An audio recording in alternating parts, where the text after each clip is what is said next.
interno o el externo.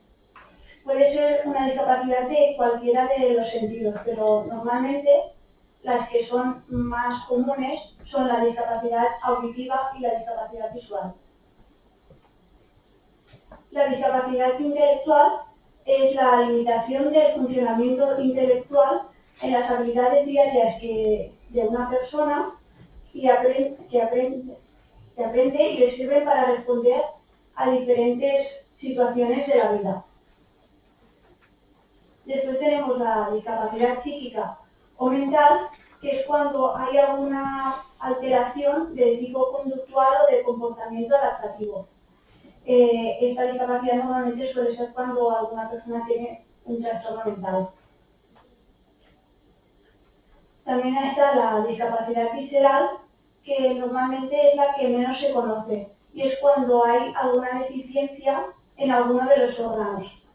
Puede ser, por ejemplo, una persona que padezca algún problema cardíaco. Finalmente está la discapacidad múltiple, que es cuando hay una combinación de las limitaciones derivadas de algunas de las anteriores deficiencias. Por ejemplo, puede ser una persona que tenga una ceguera, pero que además tenga una discapacidad intelectual. Bueno, ahora vamos a pasar a lo que es la parte más dinámica. La primera pregunta es, ¿qué reacción creen ustedes que tienen los padres cuando saben que van a tener un hijo? ¿Alguna respuesta? Alegría, preocupación, también. Bueno, en general, dependiendo de las circunstancias, de la edad que tengan los padres, de si se tiene el hijo solo o en pareja, hay muchos sentimientos, muchas emociones. Pero lo más importante es que se generan unas expectativas. Entonces, ¿qué ocurre cuando a estos padres se les dice que el hijo va a nacer con una discapacidad?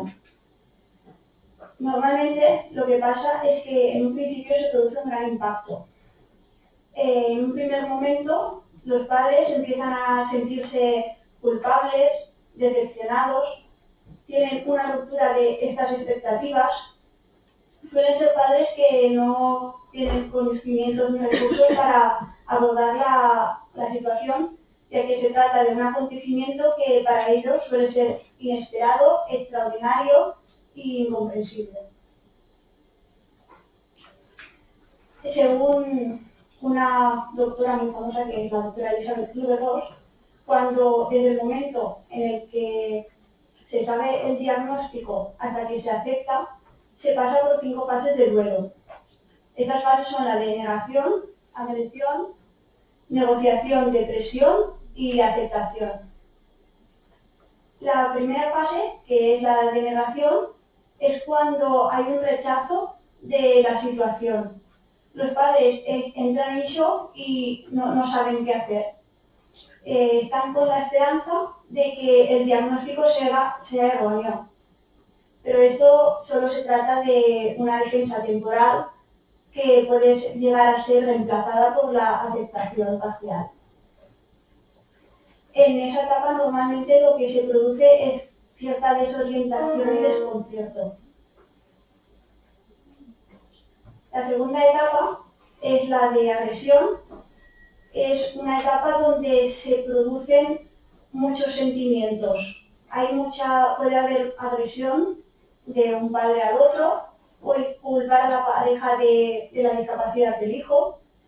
Incluso algunas veces se puede haber algún rechazo hacia el hijo, incluso llegando a agredirlo.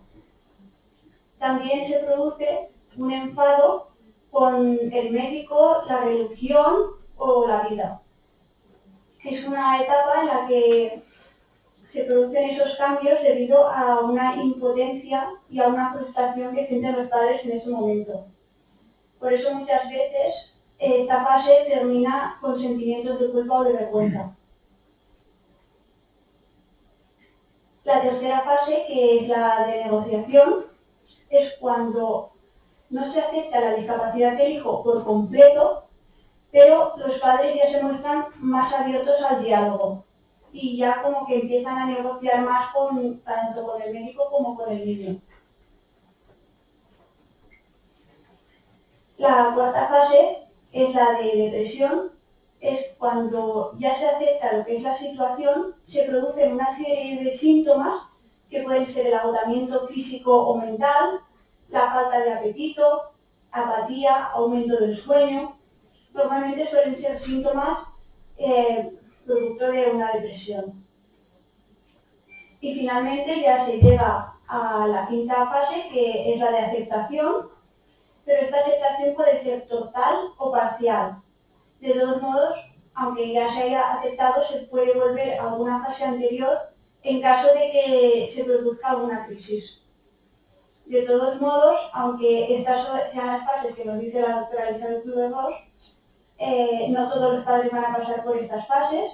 Hay etapas que les duran más y otros que les duran menos. Hay padres que les pueden incluso pasar dos fases simultáneamente o incluso retroceder a otra etapa anterior. Ahora vamos a pasar a hablar de las reacciones más frecuentes que tienen los padres, actitudes erróneas y estrategias para hacer frente a esta situación. Las reacciones más frecuentes que hay es, la primera es el shock, que es el impacto que tienen en un primer momento, es cuando les dicen la noticia y ellos no pueden reaccionar, no saben qué hacer, se quedan impactados y no pueden hacer nada. También puede haber una minimización o una negación del problema, que esto lo que hace es que realmente intentar evitar lo que es inevitable. Lo que hay que tratar es de intentar aceptar ese problema. También se pueden producir sentimientos de culpabilidad, de ira, de rabia, de tristeza, de ansiedad. Y finalmente es cuando ya se llega a la aceptación de la situación, que es entonces cuando ya los padres ven que los hijos tienen una discapacidad y que tienen que empezar a buscar soluciones, afrontar la situación de la manera más activa posible. Y es eso, entonces los padres empiezan a sentir un poco más de alivio y de descanso y ya los sentimientos de ansiedad y de tristeza se van viendo. Conviene aclarar que no todos los padres van a pasar por todas estas fases, porque, a ver, depende también un poco de las circunstancias, del tipo de la discapacidad. Las actitudes erróneas de los padres. La primera actitud errónea suele ser la sobreprotección, que es cuando los padres sobreprotegen demasiado al hijo e impidan que él haga sus actividades y que pueda realizarse por él mismo. Esto realmente es algo que perjudica a los hijos porque lo que hace es que les quiten la autonomía que ellos deberían tener. Si no les dejan hacer nada, ellos no van a poder autorrealizarse. Otra actitud errónea es rechazar el problema y buscar satisfacción personal en el entorno del trabajo. Esto realmente es una actitud bastante mala porque lo que hacen es tanto evitar lo inevitable y además alejarse tanto del hijo como del resto de la familia. Normalmente las personas que hacen eso lo que sienten es que no son capaces de poder ayudar a su hijo. La más común es que los padres discutan permanentemente sobre situaciones que van a surgir con el hijo delante de él. Y esto lo que hace es que el hijo tenga sentimientos de culpabilidad de, ostras, están discutiendo por mí, y realmente provoca unos sentimientos muy negativos en el niño. Finalmente, otra actitud errónea es desvanecerse con actitudes poco aceptables. Esas actitudes pueden ser, por ejemplo, consumir drogas o alcohol. Y esto lo que hace es que los padres tengan poca resolución cognitiva, puedan ser menos capaces de buscar una solución al problema, entonces crea un mal ambiente familiar y hace que realmente en lugar de solucionar problemas o enfrentar la realidad, que se agrave la situación. Bueno, vamos a pasar a hablar de las estrategias que hay para hacer frente a la situación. La primera es manejar los sentimientos negativos.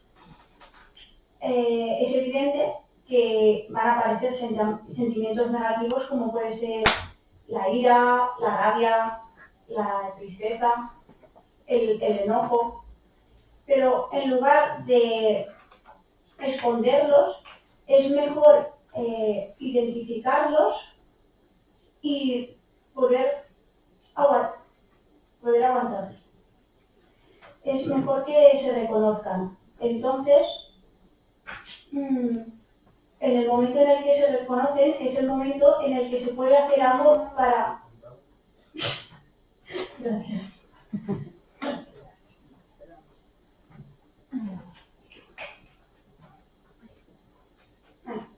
Eso que iba diciendo. Y en el momento en el que se reconocen esos sentimientos es cuando se está en condiciones de afrontarlos. También hay que intentar evitar lo que es la autocompasión, porque si te autocompadeces a ti mismo de lo que te está pasando, de por qué me está pasando esto a mí, qué he hecho yo para merecer esto, al fin y al cabo lo único que vas a conseguir es no hacer nada, tener una actitud pasiva y realmente no vas a poder ayudar a tu hijo como él se merece. Lo que tienes que tratar es de decir, estas son las circunstancias que me ha tocado vivir, tengo que afrontarlas, ir hacia adelante, tratar de ayudar a mi hijo todo lo que pueda en todo y aceptar que las cosas son así. Por eso hay que también diferenciar entre las cosas que se pueden cambiar y las que no. Hay cosas que a lo mejor se pueden cambiar de una forma con terapia, rehabilitación. Entonces, es muy importante conocer cuál es el diagnóstico del niño, cuáles son el potencial que tiene el niño, las fortalezas y también hay que conocer las debilidades para así poder potenciarlas. Y las cosas que no se pueden cambiar, lo único que queda es aceptarlas. También hay que evitar buscar sentimientos de culpabilidad, ya que cuando se intenta buscar cuál es el culpable de lo que ha pasado, se llega a la conclusión de que no se sabe realmente quién es el culpable. Normalmente las personas suelen culpar a la genética, pueden culpar al no haber tenido suficiente cuidado, a Dios, pero si en lugar de centrarse en quién es el culpable, se centraran más en cómo pueden afrontar la situación y cómo pueden ayudar a su hijo, toda esa energía se usaría de una forma mucho mejor.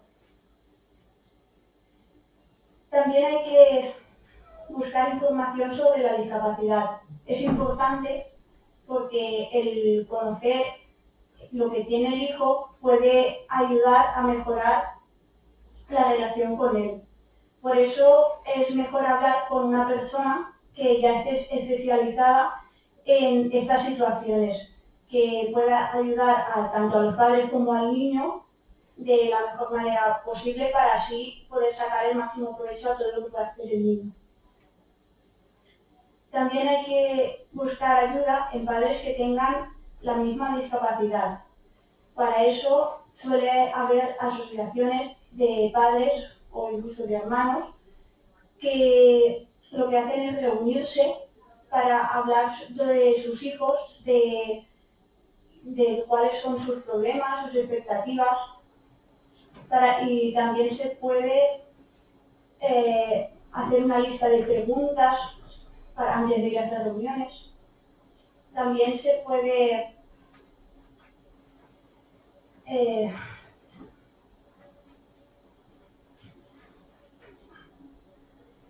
así, hacer un listado de preguntas antes de ir a esas reuniones e incluso pedir informes médicos. Pero también hay que pensar en uno mismo y cuidarse a uno mismo, porque hay que buscar ciertas horas del día para estar solos, para hacer las cosas que nos gustan, porque si no se incorpora en la rutina un momento de tranquilidad para los padres, esto va a afectar realmente en el hijo también, porque los padres van a estar agotados tanto física como mentalmente. Entonces hay que intentar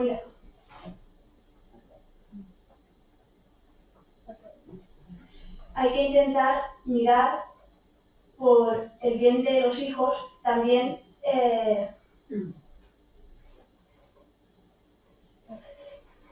haciendo que los padres tengan un buen bienestar emocional y físico.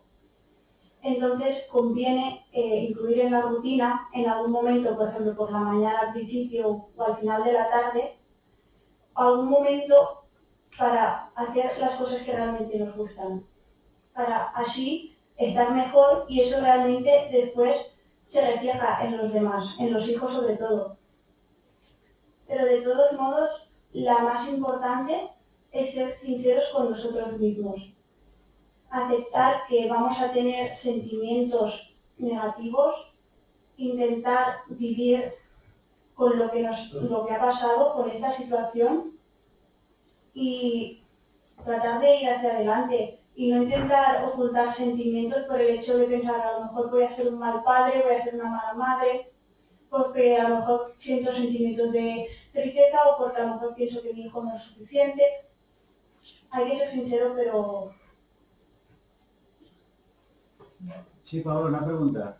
Entiendo que lo que nos está explicando hasta ahora es que es muy importante, que los padres que nos veamos o se vean afectados por una noticia de este tipo tengan que formarse, ¿no? Entiendo que lo que estás explicando es eso, ¿no? Que hay que formarse, aceptar lo que le está pasando, formarse e informarse de lo que le está pasando, ¿no? Entiendo que sería una cosa así, ¿no?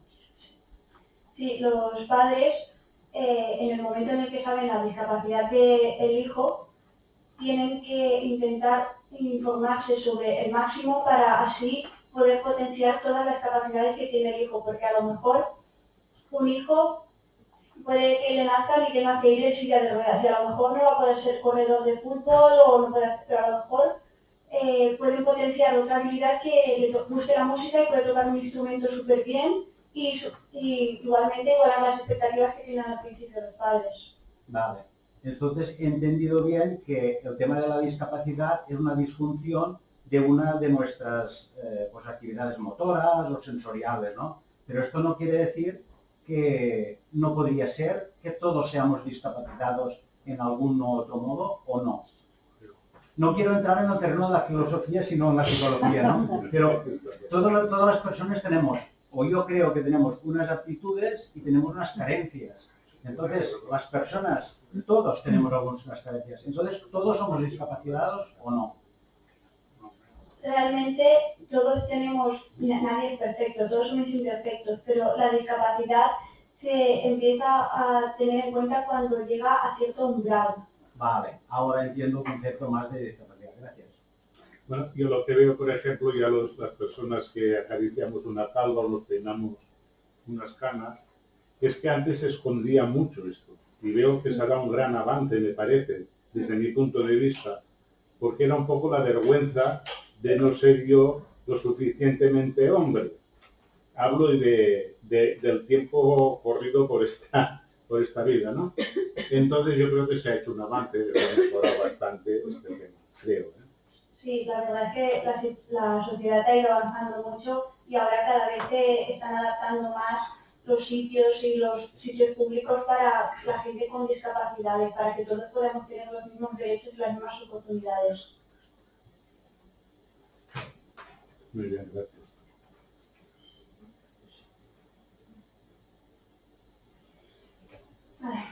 Ahora os hago la siguiente pregunta. ¿Cómo actúan los padres según la edad del hijo discapacitado? ¿Realmente actúan de la misma forma independientemente de la edad. Bueno, yo entiendo que no, entiendo que como más pequeño sea el hijo, los padres pues tendrán o querrán protegerlo más. Si tú te enteras de que tienes un hijo discapacitado o la discapacidad lleva a los 25 años, entiendo que no le protegeremos igual que si tenemos el conocimiento de la noticia de que es discapacitado a los 6 meses. Yo creo, o opino, no sé, tú me dirás, ¿no? Pero opino que si es un recién nacido, le vamos a sobreproteger y vamos a caer en el error que tú has comentado anteriormente de la sobreprotección. Sin embargo, si es más mayor o ya adulto, ya no vamos a caer en este error y entiendo que actuaríamos con menos sobreprotección sobre esta persona. Sería así, ¿no? Más o menos. Sí, algo así, ahora lo voy a explicar.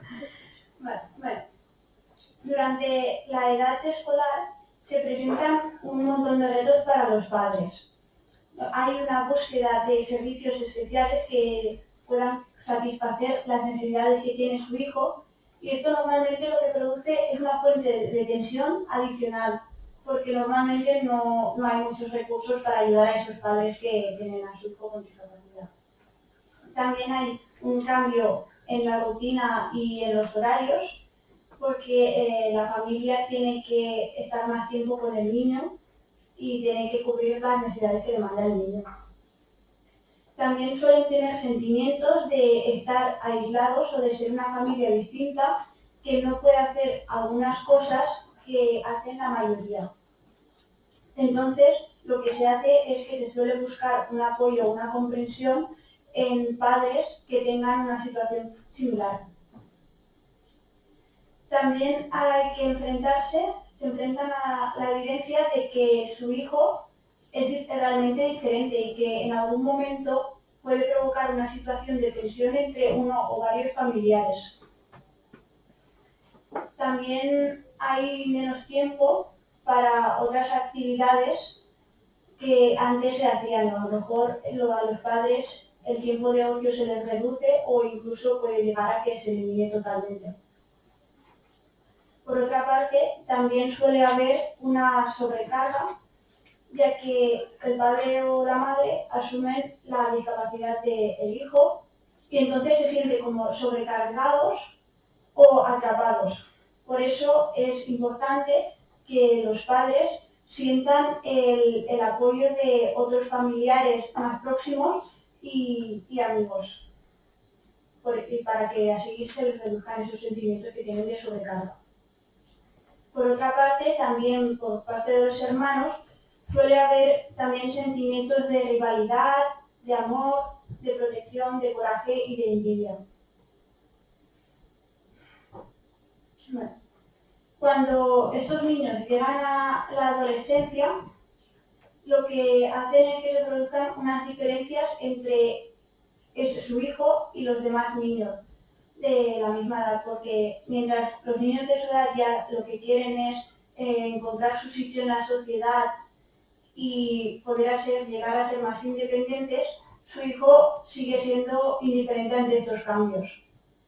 Se tienen también que enfrentar a lo que son los problemas de sexualidad y resolverlos. También llegan a plantearse cuál va a ser el futuro de sus hijos. Con quién van a dejarlo cuando ellos ya no puedan cuidarlos, buscar una persona que pueda apoyarles, empiezan ya con estos planteamientos.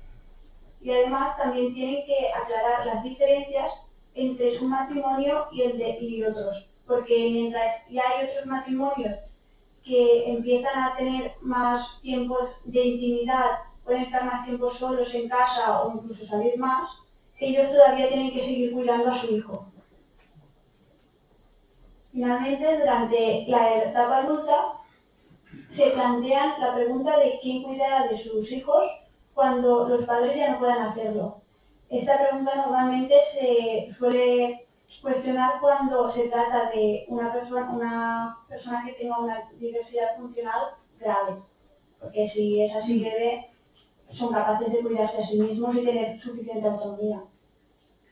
Además, también quieren contar con los medios económicos suficientes como para poder tener a una persona que pueda cuidar a su hijo o que tenga una vida bastante aproximada a lo que tienen ahora. Lo que quieren es buscar a alguien que pueda cuidarlos cuando ellos ya no estén y cuando falten. También surge en la etapa adulta una preocupación por parte de los hermanos de quién va a cuidar de su hermano cuando sus padres ya no puedan, además de un miedo por ser portadores de algún problema genético.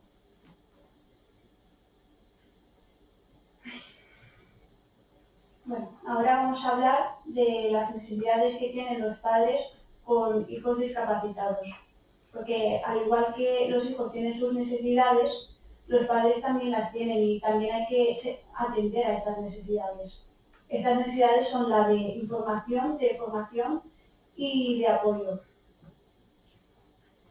La información es un derecho que tienen los padres de conocer el diagnóstico de su hijo y conocer los comportamientos que va a tener, porque muchas veces el niño puede hacer comportamientos que le generen angustia por falta de justificación.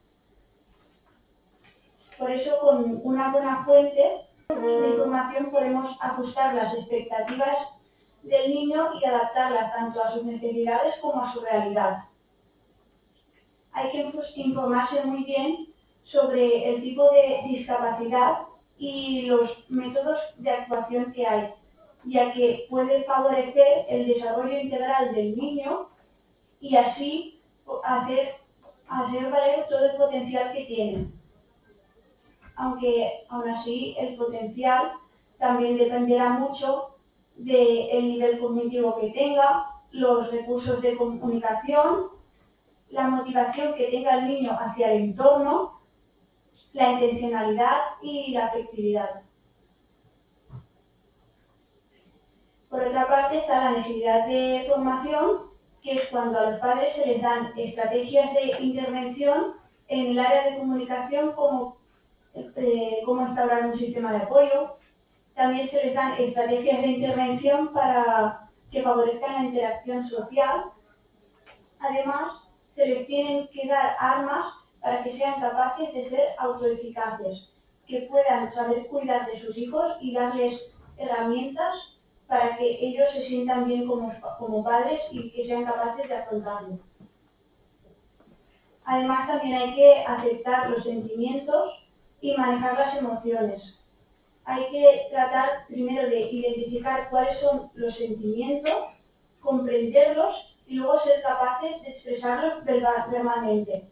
No sirve de nada negarlos, porque por mucho que nieguen los sentimientos no se van a eliminar. Entonces, lo que hay que hacer es dotarlos de paciencia y darles tiempo para que elaboren todos esos sentimientos. Después, la tercera necesidad es la necesidad de apoyo, que los padres necesitan cierto apoyo tanto a nivel institucional, a nivel de administraciones y entidades privadas, para que cubran las necesidades que tienen económicas, porque el hecho de tener un hijo con una discapacidad puede producir un montón de gastos adicionales que no tiene un hijo que haya nacido sin una discapacidad.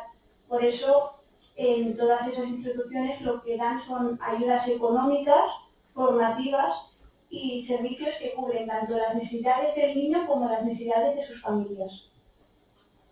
Pero aún así esto no es suficiente, ya que además de a nivel económico también necesitan el apoyo de sus familiares más próximos y de sus amigos, sentir que están ahí y que les van a ayudar en todo su proceso.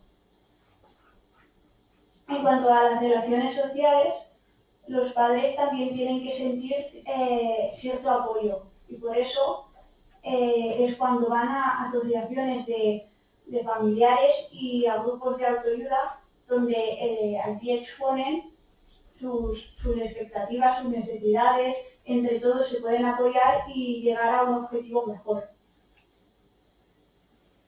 Vale.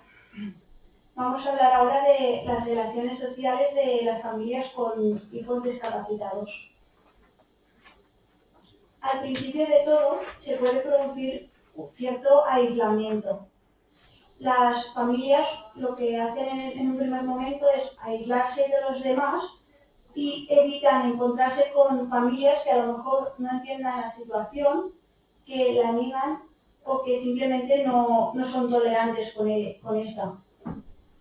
De todos modos, los familiares necesitan apoyo desde el momento que reciben el diagnóstico. Por eso es importante que los familiares les muestren su apoyo para que ellos sientan que si en algún momento ellos no están, esos familiares pueden ser los cuidadores alternativos de sus hijos.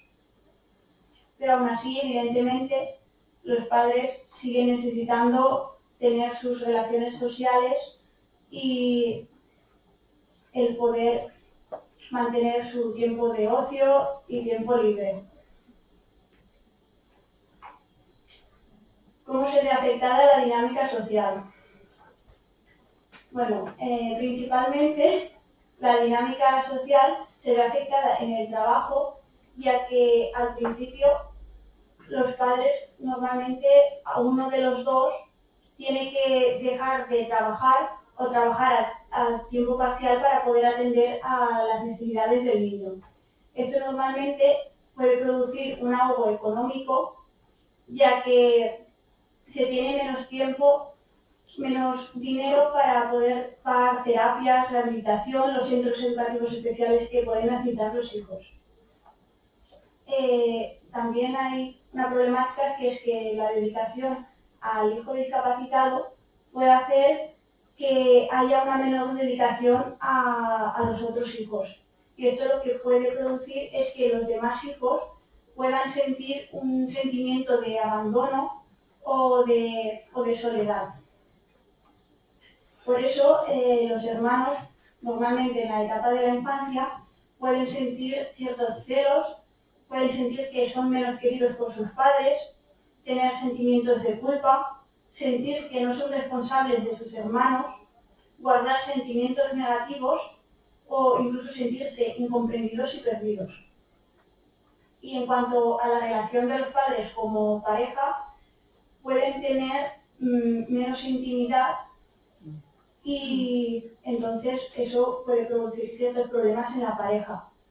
Además de que a veces ocurre que los padres entre ellos no entienden la discapacidad de la misma forma y esto puede llevar a diferentes discusiones, a distanciarse y en algunos casos puede llevar a la separación. Las diferencias en cuanto a los otros hijos. Aquí surge una duda por parte de los padres de si les tienen que dar a los otros hijos la misma educación que al hijo discapacitado. No, hay que tener en cuenta que los demás hijos también tienen sus problemas, tienen sus dificultades y que eso también hay que atenderlo. Y si además a estos hermanos les añades el hecho de que tienen una sobrecarga por tener un hermano con discapacidad, por eso lo mejor normalmente suele ser que le den a cada hijo lo que necesite de acuerdo a las necesidades que tenga en ese momento. Evidentemente no va a ser lo mismo para todos, pero sí que hay que tratar de adaptarse a sus necesidades. Tratar de darles lo mejor. Aún así es muy importante que haya cierto diálogo con los hermanos y explicarles por qué son más tolerantes con su hermano. Hablar de la discapacidad con el hijo que no es discapacitado para que lo entienda por lo que está pasando, por lo que lo hacen por su bien. Bueno. La reacción que tienen los hermanos ante la discapacidad, normalmente los hermanos suelen tener unos sentimientos y unas emociones que pueden variar mucho, pero no se pueden generalizar porque también dependen de múltiples variables y factores. Una de ellas es la edad y el lugar que ocupa el hermano, porque el grado de madurez y la manera de valorar la situación dependerá mucho de la edad. Dependerá de si es el hijo mayor o es el hijo menor. y cuanto más diferencia haya de edad entre los dos hermanos, puede haber más sentimiento de protección y menos sentimiento de rivalidad y competencia. También puede afectar mucho el hecho de cuál sea el tipo de discapacidad y el grado de afectación.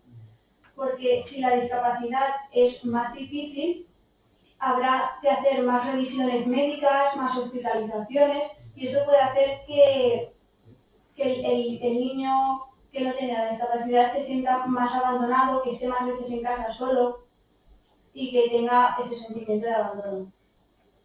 También influye mucho lo que es la dinámica familiar, el cómo los padres enfoquen la discapacidad del hijo. Porque, por ejemplo, si unos padres enfocan la discapacidad de su hijo con mucha ansiedad, con mucha inseguridad y sobreprotección, lo que hacen es transmitirle eso a los demás hijos. Y por último también influyen las características de personalidad de los hijos sanos, porque dependiendo de las fortalezas que tengan, de la capacidad que tengan para relacionarse, de la capacidad para comunicarse, eso hace que tengan más o menos recursos para afrontar esta situación. Vale. Ahora vamos a hablar de los sentimientos que tienen los hermanos. ¿Creéis que los sentimientos que tienen los hermanos más o menos son iguales que los que tienen los padres?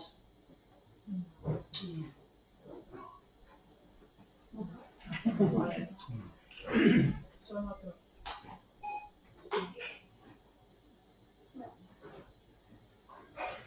En general son bastante diferentes. Si la discapacidad que tiene el hermano es una discapacidad leve, de normal sí que pasan por un periodo de adaptación, pero después no tienen ningún problema ni ninguna complicación. En cambio, si la discapacidad es así más grave, como por ejemplo puede ser el retardo motor, la discapacidad motora o el trastorno grave por la conducta de límite, los sentimientos pueden intensificarse y frecuentemente aparecen dificultades de adaptación que realmente eso es necesario que se oriente. Normalmente el vínculo que hay al principio es de amor, pero también pueden aparecer sentimientos de competencia. Y si a eso ya se le añade una discapacidad grave, pueden aparecer algunos sentimientos que de alguna manera alteren la relación. Los sentimientos más frecuentes son una relación especial que se produce entre los dos hermanos, ya que si la discapacidad es grave, aunque haya problemas de comunicación, entre ellos pueden entenderse muy bien y existe como una comunicación especial que lo que hace es que la relación entre ellos sea única. Pueden aparecer sentimientos de culpa, porque muchas veces los hermanos son capaces y pueden hacer cosas que ellos no pueden hacer, el hijo discapacitado no puede hacer. Entonces ellos se sienten culpables de yo puedo hacer esto y mi hermano no. Entonces lo que hacen es intentar luchar y ayudar no solo al hermano, sino también a las personas que tienen una discapacidad similar.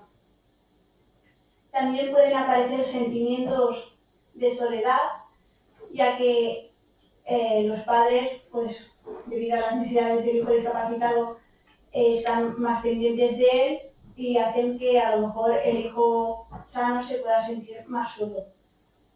También hay sentimientos de celos, ya que el hermano puede llegar a pensar que el hijo discapacitado es el favorito, es el único que recibe todas las atenciones, y entonces lo que hacen es intentar que sus padres también les den esa atención a ellos. Pueden aparecer sentimientos de vergüenza, ya que si la discapacidad se nota mucho, hay veces que los hermanos sienten cierta vergüenza de que los compañeros o los amigos se puedan burlar de ellos o reírse de ellos. También se pueden producir sentimientos de ansiedad ante el diagnóstico y el pronóstico, el saber cómo va a evolucionar la discapacidad de su hermano, qué le puede pasar, cómo va a poder afrontar él estas cosas. Pueden haber también trastornos psicosomáticos, que es que a veces los hermanos tienen algún problema orgánico que muchas veces no existe y es similar a lo que tiene el hijo discapacitado. Por ejemplo, una persona que tenga un hermano con fibrosis quística puede tener una tos psicógena o un trastorno de la marcha en un hermano que tenga un hermano que vaya en silla de ruedas. Esto realmente lo hacen de forma inconsciente, pero generalmente es para captar la atención de los padres y que también estén pendientes de él. También suele haber sentimientos de independencia y de madurez precoz, ya que tienen que tomar decisiones por ellos mismos, ya que sus padres muchas veces no pueden estar pendientes en ciertas fases de su vida. Eso lo que hace es que pues, tengan una madurez más rápida. Pueden también tener miedo a ser incomprendidos, que la gente no entienda esa relación especial que tengan con su hermano. Por eso muchas veces lo que hacen es buscar personas que realmente entiendan cómo se sienten ellos y entiendan por qué ellos están tan unidos a su hermano. También intentan ayudar muchas veces a la familia dirigiendo su actividad profesional a favor de la situación. Con esto me refiero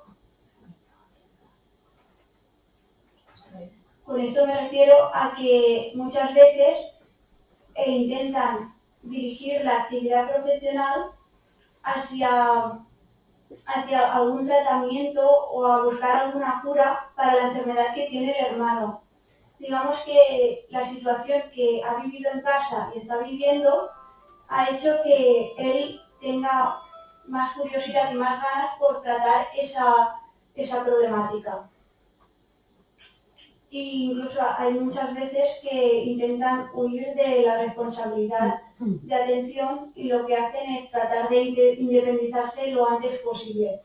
Y eso realmente se favorece porque, como hemos dicho antes, porque tienen una madurez precoz y eso hace que tengan más opciones. Lo que pasa es que muchas veces vuelven a casa porque les provoca un sentimiento de culpa de, ostras, lo he hecho mal porque tendría que estar cuidando a mi hermano y yo me he ido y he dejado a mis padres con toda la situación.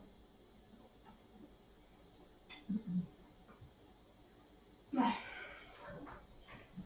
¿Cómo se afrontan estas emociones contrapuestas? Normalmente estos sentimientos es difícil de reconocerlos, de comunicarlos y sobre todo de compartirlas con las demás personas. Pero el mejor medio para esto es afrontarlo. Los sentimientos que son positivos normalmente son más fáciles de expresar, pero hay un problema con los sentimientos negativos, ya que estos son más difíciles de expresar porque si les dice a sus padres que yo siento ira, siento rabia, siento tristeza, sienten que a lo mejor sus padres van a pensar que ellos son unos malos hermanos. Entonces, si ellos no les dicen, no sueltan sus sentimientos y emociones, lo que se produce es una carga emocional, que lo que hace es que hay que tratar de canalizar de alguna forma. Entonces, lo más ideal es que se identifiquen, se elaboren y se puedan compartir verbalmente. Pero esto a veces no se puede hacer y entonces puede llegar a pasar que los hermanos tengan algún tipo de trastorno mental, como puede ser un trastorno de la conducta, un trastorno del humor o incluso somatizaciones. El reconocimiento de este problema es básico para poder iniciar una calidad en el control y poner orden a las emociones. ¿Cómo pueden ayudar los padres a su hijo a enfrentar la discapacidad del hermano? En el caso de que la enfermedad sea muy grave, los padres pueden ayudar a su hijo primeramente ofreciéndoles información sobre la enfermedad y haciéndolo partícipe de la enfermedad de su hermano. También hay que favorecer la expresión de las vivencias, tanto las positivas como las negativas. Hay que organizar el tiempo y seguir las rutinas, ya que el niño también necesita un tiempo para estar él solo con sus padres, no siempre con el hermano. Hay que organizar el tiempo, hay que organizar las actividades lúdicas para que el niño pueda liberar también el estrés que lleva dentro. También está bien que los padres intenten fomentar la autonomía del hijo discapacitado para que así no recaiga cierta responsabilidad que no le corresponde al hermano. Además, no hay que depositar responsabilidades en el hermano que no le corresponden, ni centrar la vida familiar solo en lo que es la discapacidad. Los padres lo que tienen que tratar es de aceptar la discapacidad de una forma dinámica y no de forma pasiva, ya que no pueden quedarse con los brazos cruzados, no pueden tirar la toalla, ni tener el sentimiento de resignación de, pues mira, nos ha tocado esto es lo que hay que vivir, lo acepto, pero no hago nada para eso. Al contrario, hay que luchar para que sea mejor tanto la situación del hijo discapacitado como la del hermano. Bueno. Y bueno, como conclusión, podemos sacar que en el momento en el que los padres reciben la noticia de que van a tener un hijo con discapacidad, se produce un gran impacto. Pero hay que intentar adaptarse, aunque sea difícil, y con empeño y con toda la ayuda, tanto de familiares, de amigos, de instituciones y de todo, se puede salir hacia adelante. Ya está.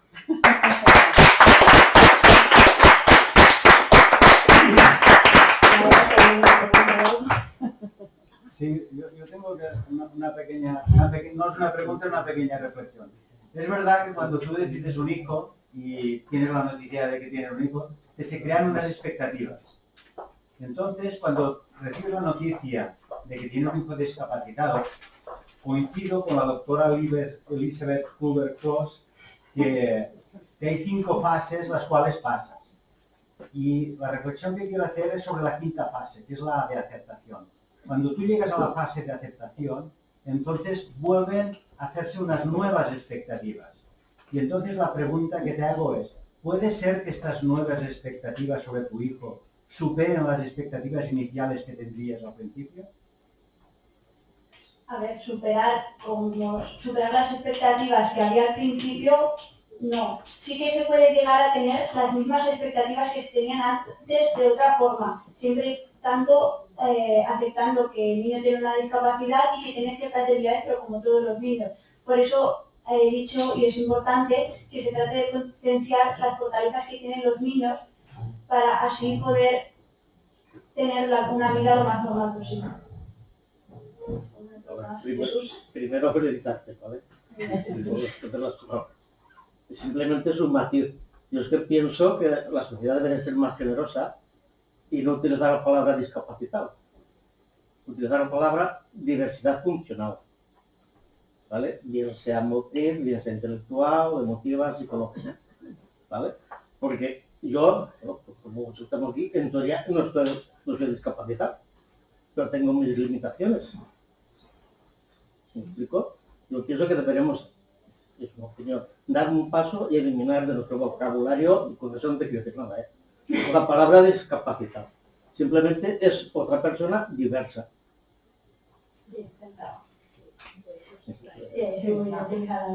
Yo coincido con usted, pero además ella al inicio de la ponencia lo ha dicho, ¿no?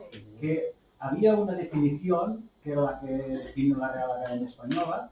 Sin embargo, hay muchas definiciones y entre ellas estaría esta que usted aporta, que yo coincido con ella. Pero es que yo, a ver, a nivel cognitivo, pues yo probablemente no podría ser nunca astronauta. Porque, claro, aunque tenga muchos sueños. en el espacio, ¿me explico? Y sin embargo la sociedad me dice que soy normal, cosa que no es cierto. Ya, pero también es cierto lo que decía ya al principio, que si luego no se tiene en cuenta que tiene unas limitaciones, no hay un apoyo.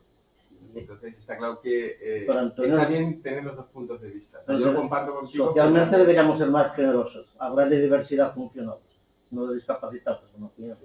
A nivel de conceptualizar a la persona estoy de acuerdo, pero también porque las personas son personas. O sea, una persona es mucho más amplia que una característica que pueda ser mejor o peor. Entonces, tener un concepto de la persona así general estoy de acuerdo contigo. Pero luego las limitaciones, que solo esas limitaciones está interesante tenerlas en cuenta también, si son útiles. Sí, claro. Es que parte de esas limitaciones, ¿cuándo podrás trabajar y formarte? Es complicado, porque hasta ahora no eran diversidades ni eran discapacidades, eran subnormales. Y esa palabra era muy dura. Y aún sigue habiendo gente que les pone muchas etiquetas, ¿eh? Es muy duro. Para cuando estás en el tema... Esta gente que utiliza esta mala palabra, el problema lo tiene esta gente, no lo tenemos los que utilizamos. Por tanto, en ese sentido no tenemos que decir, ya lo superarán. Ni sentir vergüenza ajena tampoco lo tenemos por qué sentir. Ya lo superarán. A mí me parece, es un camino largo, ¿eh? Me parece estupendo, tal como lo has tratado, que al parecer es por nacimiento, ¿no? Está la discapacidad que espero que ya se trate también por accidente, a veces irresponsabilidad, en una edad pues de gente joven y todo eso, ¿no? Que eso también sería un tema para otra. Sí, para otra charla. Pero muy bien, ¿eh? Sí, yo también ha sido muy completo, has abordado diversas partes muy completas y me parece importante que lo has tocado también el tema de la familia. O sea, no solamente los padres, sino el contexto familiar.